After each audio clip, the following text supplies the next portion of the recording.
જે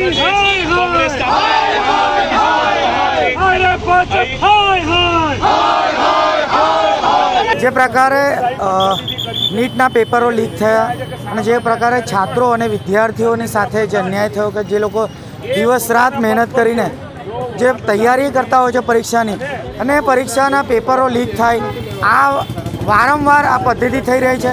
એટલે શિક્ષણ વ્યવસ્થા ચેન્જ કરવામાં આવે.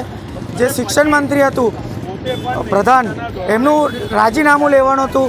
શિક્ષણ વ્યવસ્થામાં આપણે પરિવર્તન લાવવાની જરૂર હતી. એ માંગણી સાથે જ્યારે દિલ્હીમાં જંતર મંતર ખાતે જ્યાં વિદ્યાર્થીઓ આંદોલન શરૂ કર્યું, આંદોલન શાનું હતું? તે વિદ્યાર્થીઓના હિત માટે, તેમના ભવિષ્ય માટે.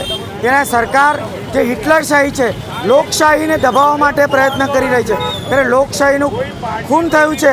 જે પ્રકારે ગઈકાલે દિલ્હી પોલીસ, આરપીએફ અને તમામ જે આરએફના જે જવાન છે, રેપિડ એક્શન ફોર્સ, જે રીતના આ દેશના યુવાનો છે અને જે આપણું દેશનું ભવિષ્ય, એમની પર જે લાઠીચાર્જ કરવામાં આવ્યો, એ લાઠીચાર્જના વિરોધમાં આજે અમારા નેતા, વિરોધ પક્ષના નેતા લોકસભાના રાહુલ ગાંધીજીએ જ્યારે એમને મળવા ગયા ત્યારે એમની પણ ધરપકડ કરવામાં આવી. અને જે પ્રકારે લોકશાહીનું ખનન આ દેશમાં થઈ રહ્યું છે, ત્યારે સમગ્ર દેશમાં આનો અસર અને આનો પડઘમ આવનારા દિવસમાં રહેશે.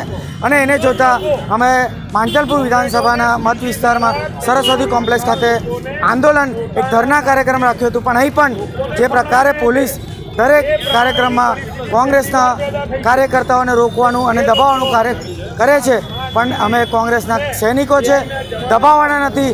જ્યાં પણ યુવાનોની હિત આવશે, દેશના લોકોની હિત આવશે, કોંગ્રેસ પાર્ટી દરેક જગ્યાએ અગ્રેસર રહીને આંદોલનના માર્ગે આગળ રહેશે. દેશમાં તાનાશાહી, હિટલરશાહી ચાલી રહી છે.